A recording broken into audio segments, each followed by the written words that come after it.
The Wally Show podcast is our daily radio show heard live through the WayFM app each morning and hosted by Wally, Gavin, and me, Betty Rock. For more fun, be sure to connect with us at wayfm.com/Wally. The Wally Show podcast is brought to you by Colorado Christian University Online, where you can earn a degree online just like Betty Rock. You can learn more at ccu.edu/Wally. Makeup's done? Hair's did? This is probably one of the most glamorous moments of my life. Time for News-ish with Betty Rock on The Wally Show. Gavin, Wally, would you say that you have a fondness for your car? Yes, I do. Even though you guys make fun of it. Well, you make fun of my truck. It's a Tacoma. Navy SEALs use them. But you call it a tiny truck. So, yes, but I like it. I didn't say anything. Gavin, would you? My car is still like my first car that I've ever owned. So, yeah, there's a fondness for him. And I would, too. I named my car. His name is Jubal. Yep, from Andy Griffith. Yes, exactly. Well, most of us, it turns out, we do have a fondness for our car, which I kind of find surprising because I thought we live in a society where it's like, I got sick of it. I'm just going to get rid of it and get a new one. But I guess not. A lot of us have a fondness for our car where we were going to drive it into the ground. And you might be wondering, well, what causes that fondness? Well, it represents freedom and independence. It's also sometimes a mobile sanctuary. Yeah. So like when your kids are out and then you're just like, you can scream or yell or listen to your playlist, things like that. And you can personalize it. But it turns out that typically the average car will experience 11 major life milestones with you. Oh, I've never thought about that. I mean, the car is part of my family. No, yeah, it really does. Like, it drives you to places when you're going through So a couple of examples of things like that are life milestones include epic road trips. Yeah. Also teaching your kid how to drive. And rushing to the hospital to give birth. Yeah. That's another big milestone. But there are others as well. So all that to say, you and your car have an emotional attachment, an emotional bond. Driving away from my wedding with the little tin cans going ding, ding, ding, ding, ding. That's another one. Yeah. Yes. Yeah, I still remember that. I still remember that sound. And I could almost not hear my wife yelling at me over the sound of that. Yeah, it was really early on. No, no, but you're right. The cars are something that I think that's why we name them and why we are like connected to them. Mm-hmm. And it's a sense of freedom. Like I can remember every car I owned and different great moments in those cars. Oh, where are they now? I have no idea. Oh, they're disposable. Oh, that's so sad. I remember when my first car that I got, the Green Bean, it was a green Mustang. And I was with my mom. We had to go to Louisiana for some family thing. But while I was gone, my dad was going to sell that car because it had broken down. Like it was done. And I begged him. I said, Dad, please, can you just crawl into the car and grab, because the presets of the radio were being held together by Scotch tape. Oh, nice. And I was like, just get one of the buttons and get the license plate. Yeah. And so he was like, I'm not going to do that. That looks ridiculous. But anyways, when I got back, there they were sitting on the kitchen table. Nice. And he had done it. So I get to still remember Green Bean. That's good. Right now, there's somebody driving around in that old beater of a car going, I can't get preset number 6 on my radio. What happened to that button? And Petty's still got it on her desk. Oh, who's in the hot seat now? Uplifting, WayFM, this is The Wally Show. We have a fun game to play with you right now that you can win a prize if you so choose. If you've listened to the show for any length of time, you might know Betty, Gavin, and myself and kind of our quirks, our idiosyncrasies, a little bit about us, what makes us us kind of thing. And we're going to put one of us in the hot seat. We're going to read you 3 responses. The hot seat is where I ask a question, and we each give a response. All you have to do is tell us who you think gave the response. If they're in the hot seat, which response did they give of the 3 choices, And hopefully some of them will be glaringly obvious to you. Like, for example, one of the questions that we have will be, when I look in the mirror, what do I see? Mm. Could be very telling, could be funny, could be sad. I don't know. The answers to that, you will have to determine if, say, Betty was in the hot seat, which was her answer that she gave. He's going to give you 3 options, and you're going to have to choose which of those 3 options I put down. Yep, so there you go. That is how we play the game. If you'd like to play with us now for a chance to win a prize and be on the show, we'd love having you on. 855-33-WAY-FM. That's 855-33-WAY-FM. Oh, who's in the hot seat now? Uplifting WAY-FM. This is the Wally Show. Marie, thank you for joining us for a little hot seat, the game where we put one of us in the hot seat. We ask them a question, and you'll have 3 answers to choose from. All you have to do is tell us which of those answers matches with the person in the hot seat. And based on what you know about us and the show, it shouldn't be too hard. So here we go. Question number 1. We're going to put Betty in the hot seat first, okay? Okay. When I look in the mirror, what do I see? Now, here are your 3 options. A hot mess, my scalp, or someone who is more confident than they've ever been. Which of those answers is Betty's? What was that first one again? A hot mess. I would say that one. You think I'm a hot mess? Well, I don't think you are, but I think you might think you are. Well, my scalp was me. Because we have this light right above, like, the mirror, and it just illuminates you can see right through all my hair on my head, and it's just all scalp. The interesting one, who said someone who was more confident than they've ever been? It wasn't me. Gavin? Yeah. Really? Why are you so surprised? Maybe not now. Yeah, there you go. Well, that's right. You got it right. Hot Mess was Betty Rock. Yay! She is on the Hot Mess Express. Okay, here we go. Question number 2. Wally's in the hot seat now. Which celebrity would you most likely be friends with? Comedian Kevin Hart, painter Bob Ross, or I'd like it to be Ryan Reynolds, but it's probably more like Ryan Seacrest, which would kill my soul a little bit, but we are both radio guys. Which of those answers is Wally's? I would say Ryan Seacrest. That kills my soul a little bit. You're right, Marie. Oh, I want to get to, you think you would be friends with Kevin Hart? It's there, just Gavin? the fellow short guy. Like we could identify over the short That's jokes true. we've heard. That's true. And you both get laughed at. Well, Marie, you got 2 out of 3 right. Congratulations. You figured it out, and you are a winner today. Oh, my. Uplifting WAY-FM, this is the Wally Show.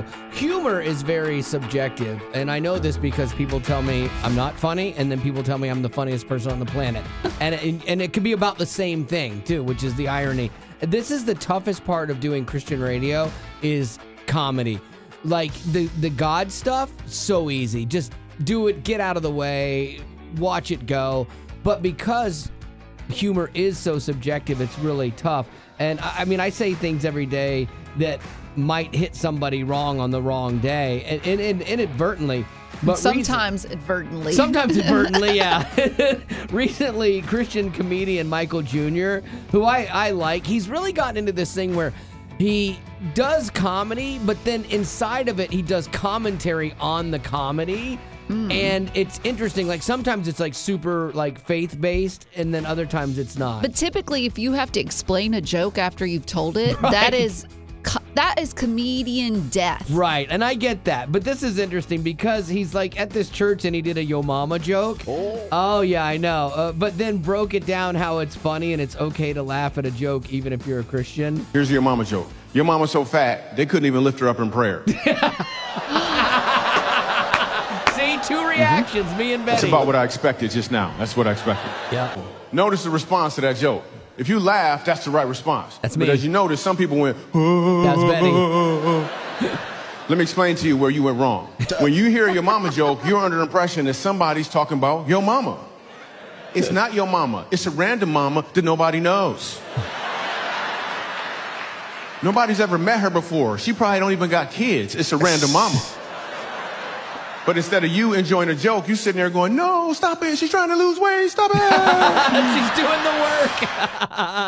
I just love, I mean, he's so on point with that because literally Betty gasped and I laughed, you know? It was nice for him to say that I was right. But I don't know still. I mean, it is funny. Don't See, get me that's wrong. it. Don't get me wrong, but I it's don't a want fictitious mama. but it could be Doesn't a real even mama. exist. And she's tried to do the work. But can you laugh and critique something at the same time? Like, Yeah. it feels like you should pick one lane. Yeah. And it's funny. Yeah, that's one. Like if you're doing it to someone, maybe not so much. I don't know. Okay. I go back and forth. Agree to disagree on this one, I guess. Hey, Wally, do you have a minute? Sorry, busy. I have cake. Oh, what do you need?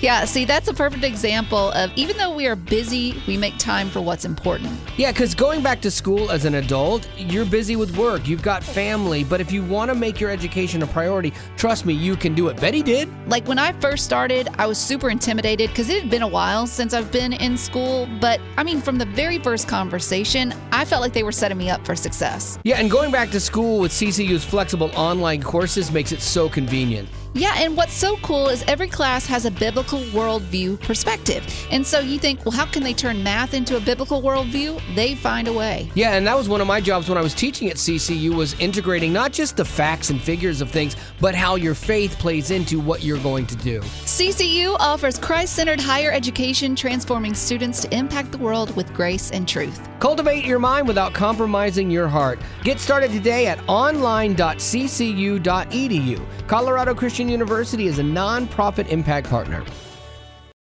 The world can get hectic. Are you kidding? That's why we like to do news-ish I need to calm down. on The Wally Show. So recently, TSA announced that they would no longer require you to take off your shoes at screening, which is great. And this was a reaction because of the shoe bomber back in 2001. Ironically, it was seen as such a threat. They're like, okay, we got to have everybody take off their shoes from now until eternity. And they didn't put it into practice until 5 years later in 2006. Come on. So such a big deal that we have been dealing with this for like all these years after, and it took them 5 years to implement it. So then they get rid of that, so that's good. But now there are some more changes at TSA on the horizon, following some investigations into the merits of keeping outdated policies, like the 3.4 ounces of liquid. Oh, yes. This is good for you. Yeah, so like the days of guzzling down that water bottle before you hit the screener could actually be over. The government is looking at the validity of the liquid limitation and considering increasing it. And now the liquid limits were triggered in 2006, ironically, when authorities foiled a plot to use liquid explosives smuggled in on carry-on bags. And so I guess 3.4 ounces is that magic number that like if you got 3.5, you could take down a plane. 3.4, you're pretty good. And so the guidance also triggered the discussions too over, well, what constitutes a liquid? Is yogurt, peanut butter, jam, jelly, are they a liquid? Because they are now all regulated to that 3.4 ounces. I would love to see that. Like, just like make things that aren't actually a liquid. Like, this is why. I thought I had found a travel hack because I hate airplane food. Yeah. And I wanted to take a can of SpaghettiOs on the plane with me. They have Pop Tops now. I eat them cold. Not a big deal. Hey, can I have a spoon, please? And I could enjoy a full meal of SpaghettiOs on the plane. Yeah. But then I was told and foiled by a flight attendant friend who said, no, they'll count that as a liquid. So this could be a game changer. If you could bring canned food on that's actually better than the airline food. You're saying potted meat is better than airplane food. SpaghettiOs are amazing.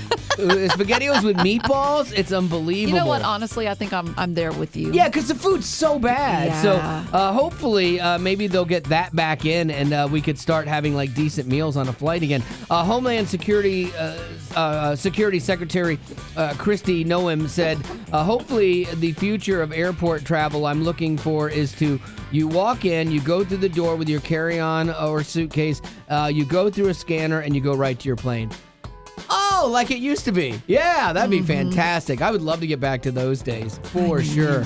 Yeah, so at least they're making steps in the right direction. Okay. And I understand that all of this was, look, we got to figure this out and keep people safe. Like, so the intent is good. Yeah. But I think the looking at, are these ways viable threats anymore? And if they're not, then modify. You're just mad because they pulled your SpaghettiOs. I want the SpaghettiOs! And right now, there's some stupid terrorist listening that's like, I will do SpaghettiOs, and I will never get SpaghettiOs on a plane now. Uplifting Way FM. This is the Wally Show. And recently, Betty Rock, because she follows Miley Cyrus since Hannah Montana days. Big fan. No. Okay. But I do try and stay on top of pop culture. Sure. And two, because my job is a bit tied to it, especially with the Rock Report. But I came across this article about Miley Cyrus, and of course, you know her as Hannah Montana. She just released her latest album, and typically when an artist does that, they have a tour scheduled out. You got to get out, you got to tour it, you got to make that money. Yep. Yeah, exactly. But she actually told that she is not going to go out on tour. And the reason for it is because she doesn't want to risk her sobriety and her mental health.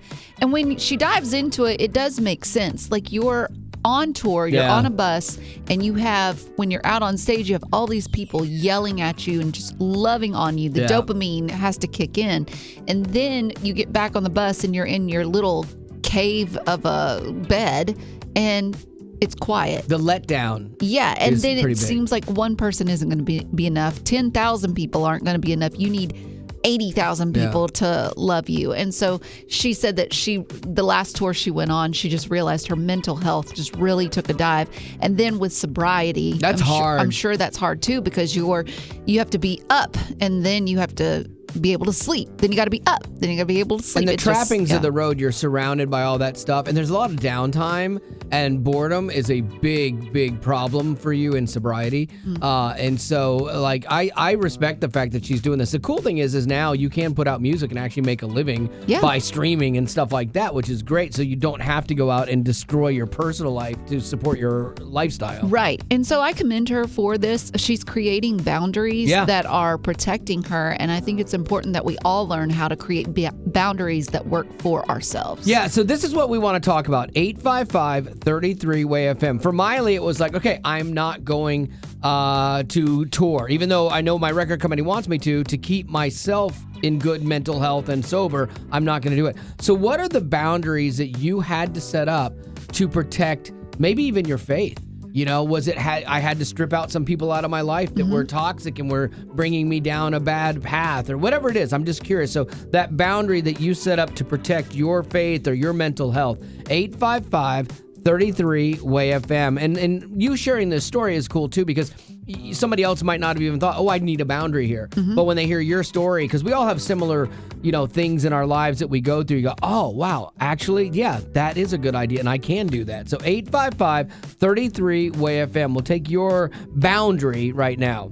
So what are the boundaries you've set up in your life to protect your faith or your mental health, Tyler? Yeah, good morning. I noticed that when I'm on social media a lot, like especially Instagram or TikTok, even positive content can cause me a lot of anxiety because it feels like these are all the things that you should be doing, either as a mother or a wife or even just like as a Christian. And I just felt like I needed to set some app limits and eventually get off social media altogether, because the only things I need to be doing are like spending time with Jesus and taking care of my family. And for me, that's been like the best thing for my anxiety and my mental health has been setting those app limits and getting off social media altogether. How has it been working out for you? Are you sticking to it? Yeah, I actually have not been on social media since Christmas. Oh, wow. So then this is going to be totally lost on you. I'm going to encourage you, but you're not going to get it.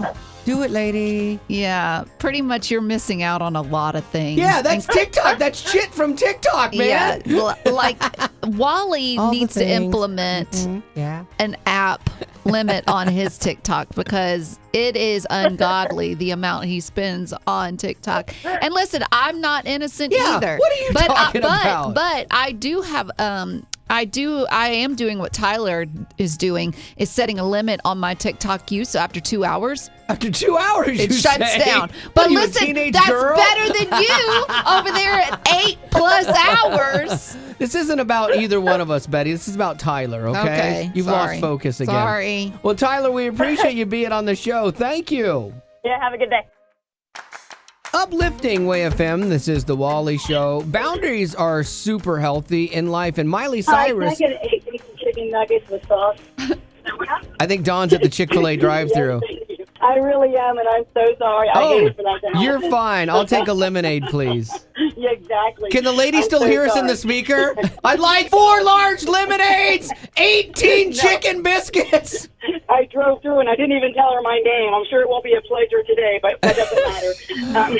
Well, Don, we're talking about boundaries. And so, like, setting up boundaries that help protect your faith or your mental health, kind of like Miley Cyrus is not going to tour her next album because she's like, it's not good for my sobriety. So what is a boundary you've had to set up in your own life? Okay, well, the only reason I called is I'm really hoping to help someone else, and that answer is working in restaurants. I did that for a very, very long time, and it absolutely came with a lifestyle that I absolutely cried out to the Lord, and I said, I want something else. I absolutely want something else because smoking pot and having free alcohol, and all, it was constant, and it literally did not help me with my past. And you know what? Of course, he's always faithful, and he answered that prayer. And I don't work in restaurants anymore, but I do love to serve people. So he's kind of opened a different pathway for me to do that. Speaking of serving people, like, did those 85 chicken biscuits come through? Did they hear me? Because I'd love for you to drop those by. I can't wait to tell this lady. I'm so sorry. I was actually on the radio. I didn't mean to be coarse with you in any way, because that was rude. Random, huh? It's like the dumbest thing I've ever done in my entire life. Uplifting Way FM, this is The Wally Show. Today's random act of audio comes to us from Jessica. She says, I know how much y'all love those AI versions of Bible characters that come across your feed. Somebody is doing this, and I think they're really well done. It's like, what if a Bible character was vlogging, in essence, and like, here's a little bit of Daniel. All right, guys, it's official. They're throwing me into the lion's den. I'll film what I can, Dre, and if I survive, this is gonna blow up.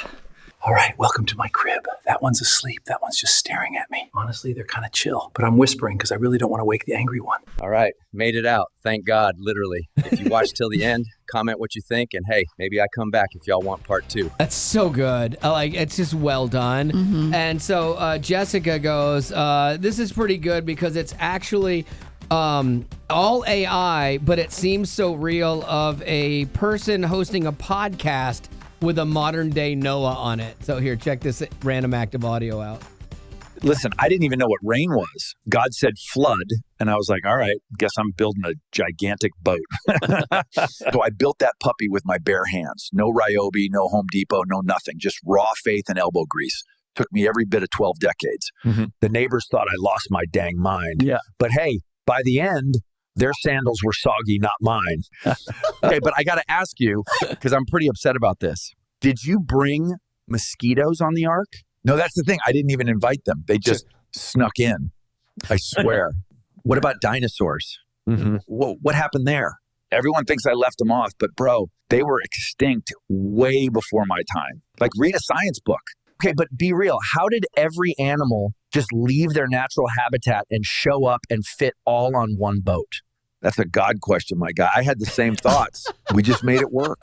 Faith, man. Look, sometimes trusting the plan means building a boat in your backyard while everyone thinks you're nuts. Wow. I love that. That's a God question, my guy. I mean, it's so on point for like what is really happening on the internet. It's so cringy. Well, that's the internet. I mean, that's like every influencer, man. Like, that's the thing. And it is right in that pocket.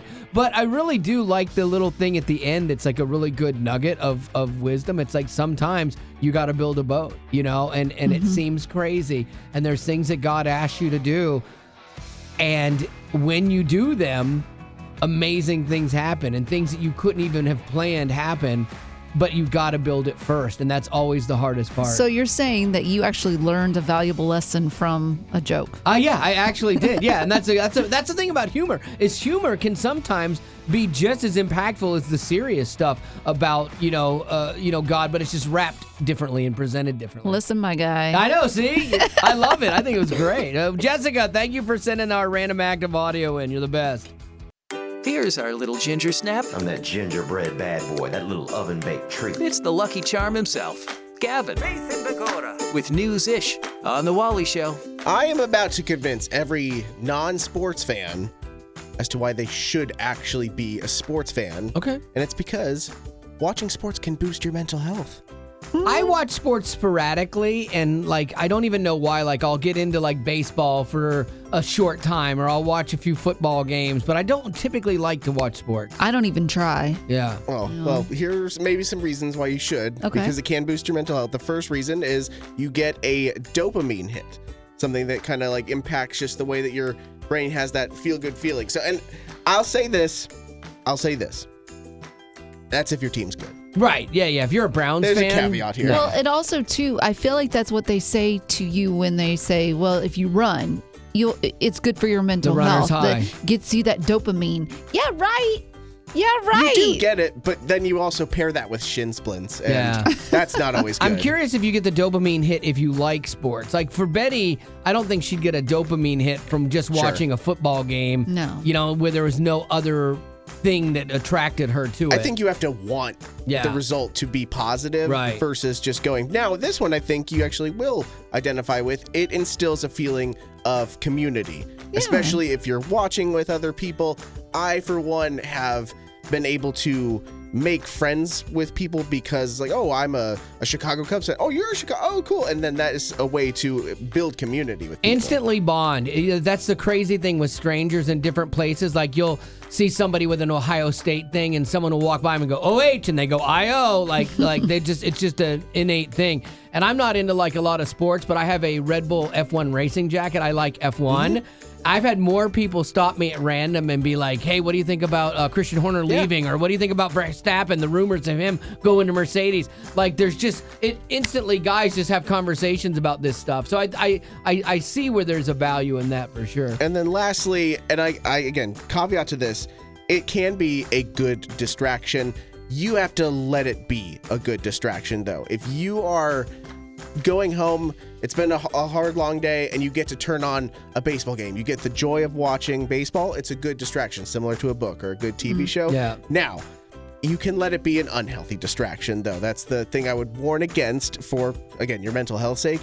If you are putting your entire personality into one team or one player or one racer, and you're basing your happiness on the results of that I've watched thing, people get so worked up over a game. Trouble. Yeah, like I want my guy to win, in F1. Yeah. But it's not like I'm sad if he loses. But other people, that's not the case for them. My dad actually, it was a long time ago, like warned me about how early on he would let his team losing impact who he was, and then that would have somewhat of a negative impact on like his marriage at the beginning of a day. And he warned me, he's like, hey, you need to watch this, but you need to, like, as soon as it's done, turn it off, walk away. It's not that important. I think there should be a rule, like, because again, you can get so far into sports and become that fanatic that for every one game you watch, because it takes 4 hours for a football game.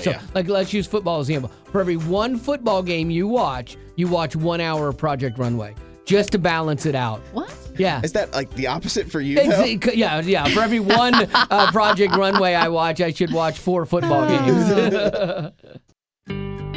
Uplifting Way FM, this is the Wally Show, and I've been known to spend a little time on TikTok, but I find like some really interesting things there that I like to bring to the show, like some audio sometimes. I came across this guy, and he was sharing a story about how he chose to handle bad service at a restaurant, and his take goes way beyond showing how just to get better service. I went to this restaurant, and I had forgotten to get like some barbecue sauce, and I had already paid for my food, and I said, hey, can I get a side of barbecue sauce? And this waiter, he goes, it'll be 75 cents. I said, dude, really? So you want me to pull out my credit card and you're gonna swipe it and you're gonna give me 2 slips, one for the merchant, one for the customer, and then now I have to leave you a tip, right? And I could tell he was trying to make the point. And I said, okay, you make your point, I'll make mine. All right, so that's fine. So he gives me mediocre barbecue sauce with the mediocre chicken tenders, and then I left him a $10 tip. And then his attitude changed real fast. Now he's like trying to bring me premium chicken tenders. You know what I'm saying? I'm like, oh, these are in the back? Who are these for, you know? But the reason I did it is because I just wanted him to know, you don't get to ruin my day. I don't match the energy. I set the standard. God hasn't called me to match mediocre for mediocre. I love that. Because we all face that at some point in time. Mm-hmm. And he's like, okay, A, you don't get to ruin my day. But B, beyond that, I'm not going to match you. I'm going to set the standard for how I should be treated by treating you that way. Isn't this a perfect example, though, of that Bible verse where it was like you'll rain heaping coals of hot fire on your enemies' heads if you're kind or something like that? It's that. It's a little bit of golden rule. It's a lot of different parts of the Bible all in that one statement, and I love that. So I want to talk about this with you right now. 855-33-WAY-FM, 855-33-WAY-FM. What can it mean biblically and from your faith perspective to set the standard rather than match the mediocrity? What does that look like? How do we live that out in our faith on the daily, whether it's customer service, whether it's with our family, whether it's with our boss? How have you had to live that principle out? Because it's not always easy, man. Doing the right thing. People always think Christianity is a cop-out. Oh, you got saved, so now you don't have any problems and you don't have to, do this and God does everything for you. No, Christianity, doing it right is counter to everything in your body and everything that you want to do as a human. It's the opposite of that, and it's actually really challenging. You don't believe me?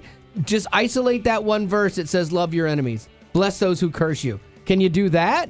That's hard. Right. Also, you should ask the barbecue guy that Wally still holds a vendetta with. Yeah. When he told you, dude, this is at a McDonald's. Yeah. And your order took hours to get to you. And I'm like, yeah, McDonald's got their stuff together, and that's why they're successful now. So what we're learning is you should have tipped the guy. I wish that I had heard this before that altercation, because I did not handle myself biblically well. And if I had learned from this to then not match his mediocrity and his attitude, but chose to set the standard, I probably, would have had a better memory of that, and B, would have left him probably with a better taste in his mouth for people, or at least believers, or something like that. Right. So 855-33-WAY-FM, that's the number, 855-33-WAY-FM. We'll take your thoughts now.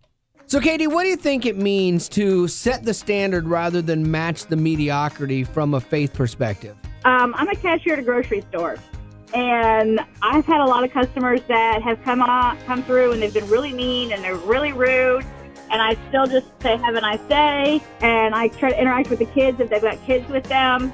And then they come back a few days later and say, thank you for being so nice to me. And that, I was going through some stuff. I said I had a feeling of that. And I said a prayer for you because I knew whatever it was, God knew what was going through. Yeah, that's the thing. So you chose not to match their attitude, but rise above it, with kindness. And I'm sure you said it, have a nice day, not have a nice day. Yes, I did. Well, Katie, we appreciate you being on the show, and have a nice day. See, I can do it too. Look, see how I did that? Yeah. Y'all have a blessed day, and I just want to say thank y'all for what y'all do. Look at Katie. I thought I'd done such a good job. She's like, I'm going to see your great day. I'm going to raise you. Have a blessed day. She's working on bigger levels than me. One-upping you. So what does it mean to set the standard rather than match the mediocrity from a faith perspective, Adri? So first of all, I want to tell you that I have the Jesus Lives WAY-FM cross in my yard. So this is important pretext for the story. I have a neighbor who recently decided to record me and started yelling at me when I was taking my dogs for a walk because I had inadvertently forgotten to bring a dog bag. And instead of getting defensive and being ugly back, I decided to thank him and stay calm and be polite. And then I went a step further and I sent him a card later that week apologizing again for not following the ordinance. And I did that because I live with these people and I want them to know that I hear them and I appreciate them, and that in the future, hopefully they can come to me in a less aggressive way. Well, did going that extra step land, and did it make a difference? I have had a couple of interactions with him since where I say hello and he says hello and we go about our business and it's not awkward. Yeah, see, you're a good person. Like what I would do is I would collect all of the dog bags that I have each time I use them and went, hey, I know you're so passionate about these dog bags. I do not know why. And I would leave them at his house. Oh, no. See, wrong reaction. And this is why you're doing it the right way. Yeah, I could see you doing that, Wally. Thank you, Adri. Marriage. Marriage is what brings us together today. Uplifting WAY-FM. This is The Wally Show. I'd like to do a little thing called Wally's Marriage Masterclass because I have 33 years in the game here. So a lot of life lived with my wife. And I've noticed a couple things, okay? So as people, we're wired to want to be appreciated, but sometimes in our marriage, that can easily fall by the wayside because of like the systems and the divisions of duties. Like we each have things that we're responsible for that help make our lives run smoothly, and we just do those, you know? And it's almost like using AI to automate systems, but you have to remember that your spouse is a living, breathing thing, you know, who has feelings, lots of them, and emotions, lots of them. I hope she's not listening. I thought you were referring to yourself. No, I meant her. Are you kidding me? Well, okay. They're not automatons, you know, who simply live to serve us. So one simple thing you can do to help keep your marriage running smoothly is acknowledge and be grateful, or your gratitude for everyday things that your spouse does in your marriage. You know, for example, my wife pays the bills. I hate that job. I'm not good at it. It stresses me out, makes me not happy. And I'm sure it's not her favorite thing to do either, but she's better at it than I am. And so I do thank her for doing that job. You know, like if she's paying bills, I'll be like, man, thank you. I really appreciate you doing this. It takes a weight off of me, and I know it puts it on you, but I really am thankful that you do this, you know? Acknowledge the importance of it and her superiority of doing it, you know? I started thanking her for the mundane things that she does, like the dishes. It caught her off guard the other day. I was like, man, thank you for doing the dishes. She's like, you're welcome, but I always do this. I'm like, I know, but I'm thankful that you do it. That's like, I clean the things, or I bring them up there and she does them. I clear the table, she does them, you know, and she didn't say thank you back, but whatever. You know what? You don't do it to get. Yeah, that's right. It's not a transaction. Exactly. This is out of being humble and kind. I know, you know, when you do this, we all want to be appreciated, you know, like that thank you matters. Like you'd be amazed at what that does for your spouse's attitude. And, you know, I find that it helps them be more appreciative of what I bring to the table as well. And in general, we're both happier because we look for appreciation and validation at work. Why would it be any different at home? So if you want to manipulate your way into a healthy marriage, try this simple trick. Probably not the best verbiage for that. Trick? If you would like to have a technique that helps improve your marriage greatly, see, sometimes it's in how you say it. Yeah. You could try this. It's simple to do, and you can start it today, and that's your Marriage Masterclass. Growing up in poverty has never been easy for children, but with the added challenges of the pandemic, conflict, and natural disasters, families around the world are facing an unprecedented food crisis. Unfortunately, those who are already hungry are now even more desperate. But by sponsoring a child through compassion, you can help provide life-sustaining essentials such as food and clean water. And with your compassionate support, that child can not only survive, but also flourish. You can find out how and choose a child to sponsor when you click on the compassion banner at wayfm.com. Uplifting Way FM. This is The Rock Report with Betty Rock. Emma Watson, you know her best for her role in Harry Potter. Oh, that was it? That's the thing. That was pretty big build-up for a really weak song. Anyways, through the rest of Rock Report, I will be doing my best Emma Watson / Harry Potter impressions. Love it. Okay. Emma Watson is 35 years old. Am I doing good so far? I think you're doing great. Okay, thank you. But recently, she was banned from her driving. Bond, you say? Bond, okay? Because I can't do it. Okay, for 6 months, she will not be able to drive in England. And you're like, why? Well, it's because she has been caught for the 4th time in 3 years driving over the speed limit. Yeah, she already had 9 points on her license, and they gave her 3 more for this one. Do you know how fast she was going? It wasn't that fast. No, she was doing 38 and a 30. But still, it's over the speed limit. I know, but that's just that one feels wrong. That one feels personal. So because she has over 12 points on her record, she is banned from driving for 6 months. She's also getting a $1,400 fine that she has to pay. And I think this is the worst out of all of it. She has to apply for a new license. I don't know if the DMV over in England is the same as the U.S., but you've got to wait. That is insult to injury. That's just like, you know what? We haven't punished you enough. we're going to make you go get a new license.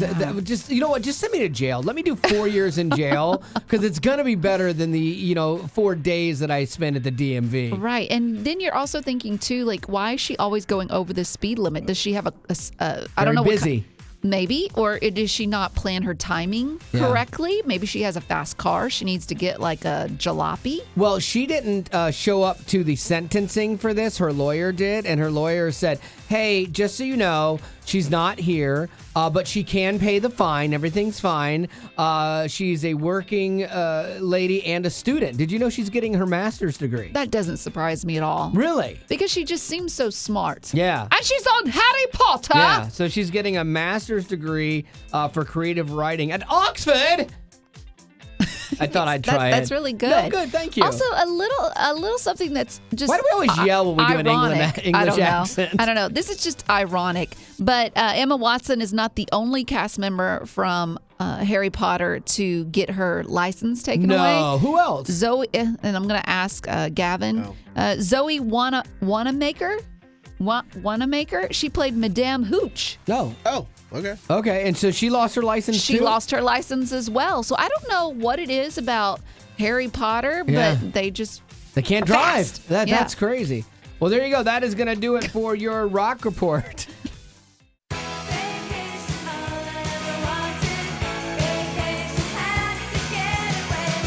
Uplifting Way FM. This is the Wally Show, and you're running out of time. Summer is fastly evaporating on us, and then school's gonna be back in, all the things like, oh man. And so you might be trying to squeeze in that last minute summer vacation. And so if that's the case, I came across something that I'd never heard of before. Secondhand travel. Oh. I know, right? It doesn't sound good. It does not, but a lot of times, like when my wife and I are booking something, she'll be like, okay, do you want to pay this price and book it non-refundable? Or do you want to pay the cheaper or the cheaper price and book it, or the more expensive price and book it refundable? And it depends on the trip. Sometimes like, oh no, we're going for sure. So what secondhand travel is people who have made that decision to book something non-refundable. There are places online you can go to that works almost like eBay in essence for their vacation, and they can transfer their vacation to you, and you can get a even deeper discount on it because they're just trying to unload it because they can't go, and so you get the savings. Now, you're bound by kind of what their itinerary was, like for their hotel stay. This is interesting because I could see this working for, like, let's say, heaven forbid, you plan on a honeymoon and something happens and you have to stop the wedding. Well, you can't get all that money back, but you could at least get a little bit back if you try this out. And somebody else gets like a vacation that they get to pay a little less for. And so everybody kind of wins in that. It's called secondhand travel. And so, again, I wasn't sure about these places, but it's like Spare Fare, Rumor, like some Plans Change. That's another one. And so you can check them out, obviously buyer beware, but like it's something that maybe you haven't considered before, and it could save you a few bucks. Would you do it? Maybe for some. I think I would test it. Like I would go and like, because there's some that are like one night stays in nice cities, you know? And so what I would probably do is test it out on a city where if it doesn't work well, I know I can just get another hotel room, and it's like one night. It's not a big deal. I would test it first that way. Yeah. Because like some of these things were like staying at a hotel for like $80. It was a $400 a night hotel. Ooh. So you're like, hey, high roller, let's go. So that's my little travel hack. What is yours as we wrap up summer with the last minute travel here? What are some of your hacks for better trips? Maybe it's, hacks for your car trip. Maybe it's hacks for flying. Maybe it's hacks for staying somewhere. What are your travel hacks? I love these on TikTok. I watch these things all the time because I do like to travel and I love to save money. So what is it that either saves you money or just makes your travel time better?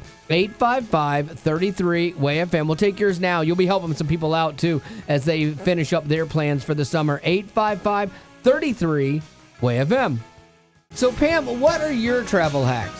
Actually, mine is not to save money, but it's to make someone else's day. What we do is we travel with my daughters and 4-year-old twins. And when we fly, we buy Hershey bar and a $5 Starbucks gift card and have the twins write a thank you card, little bitty sticker, thank you note. And when we get on the plane, we hand it to the flight attendants and just try to uplift their day. I love that your travel hack is to do something nice for the flight attendants that are serving you. I got to tell you, I didn't see it going to the flight attendants. I thought it was like for the people in front of you that your twins are kicking their seat all flight. Maybe save a couple for them. Yes, that's a great idea, Wally. That is a great idea. Nancy said, I always stay at hotels that have free breakfast. Sometimes I will grab an extra apple or an orange to have as a late morning snack. Or make 6 extra waffles, pack them in your purse, and head out for the day. Yes. I don't eat breakfast very often, like at home, but on vacation, for some reason, I love me some breakfast. I think a lot of people do that. I know I do. I'm not a breakfast person either, but when I'm on vacation, I'm in. And so maybe, you get the place that offers it free, and maybe it curbs a little bit of your appetite so you don't eat as big of a lunch when you're out, like at a theme park or something. Right, when it's expensive. Yeah. And that goes perfectly with what Amy had to say. Amy said on Facebook, she said, if traveling with kids and eating out, make them share a meal. Portions are usually huge, and my kids end up wasting food anyway. Absolutely, because kids' meals have gotten expensive. Like a lot of places, kids' meals can be $8, now. I mean, Chick-fil-A, Culver's, all these places. And the portion size is pretty good, but you could get an adult meal and split it. My wife does get kids' meals, though. Like all the time. It doesn't matter where we are. If we're at Disney, she buys kids' meals. If we're at restaurants, she gets kids' meals all the time because they are cheaper. And so that's another hack for you as an adult. If you don't eat a lot and you're super picky, the kids' meal is actually not a bad way to go. And now for some good news. Uplifting YFM. This here is the Wally Show with a little good news. Giddy up. Couple rapid fire good news stories coming at you to make you feel better about the world we live in, because the regular news can be a bit cantankerous.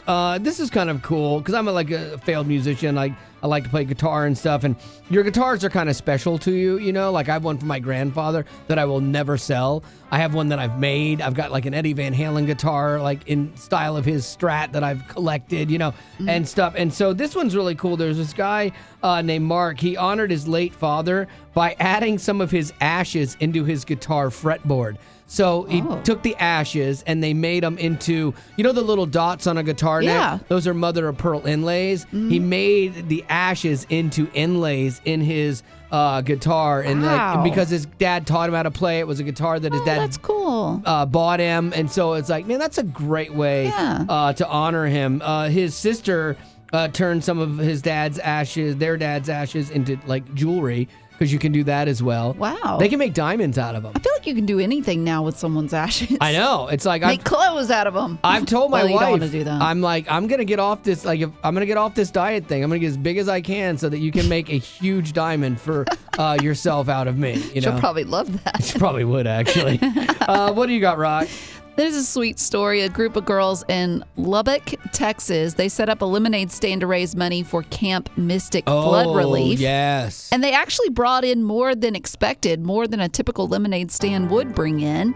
They hit 20 grand. Wow. The other day. That is crazy. With just selling lemonade, 20 grand. And meanwhile, two sisters in Fort Worth, they're doing the very same thing, and they raised over $5,000 in a single day. I wonder if you have to have a big safe if you're making 20 grand off your lemonade stand, like to protect it, or are they taking Venmo and stuff like that? Because that would be really smart. For like lemonade stands, because the other day I was going through my neighborhood. I always try to stop and buy something from the kids that are selling stuff because I respect the hustle, and I had no cash. And so, and sometimes I'll just give them money and be like, oh, that's cool, keep your lemonade, it's fine. But like, I had no cash. But if they had a thing that's like, we take Venmo, I probably would have stopped and done some Venmo lemonade. That's the reason why. The reason, yeah. Sure. Yeah, no, it's true. So I don't know. But that's awesome. There's a lot of heartbreak that's going to continue happening in Texas following the flooding there. And so I love that these girls were motivated and moved to do something about it, and that it in turn got a response from people to actually do something to help these girls from Camp Mystic and their family. And you get a cup of hot lemonade in trade for it. Yeah, it's not about the lemonade. It never has been. It's all about what it's going towards and supporting kids that are, stepping out and doing something and not just asking for stuff, but they're actually working for it, which I love. That's going to do it for your good news. Giddy up. Well, that's the end, but it doesn't have to be. Check out our Aftercast. It's new stuff you didn't hear in the podcast. Be sure to rate us on iTunes as well as connect with us on social media. Just search Wally Show. And if you'd like to join our Facebook group made exclusively for you potties, the link is in the description of this podcast. Thanks to Colorado Christian University Online for supporting what we do.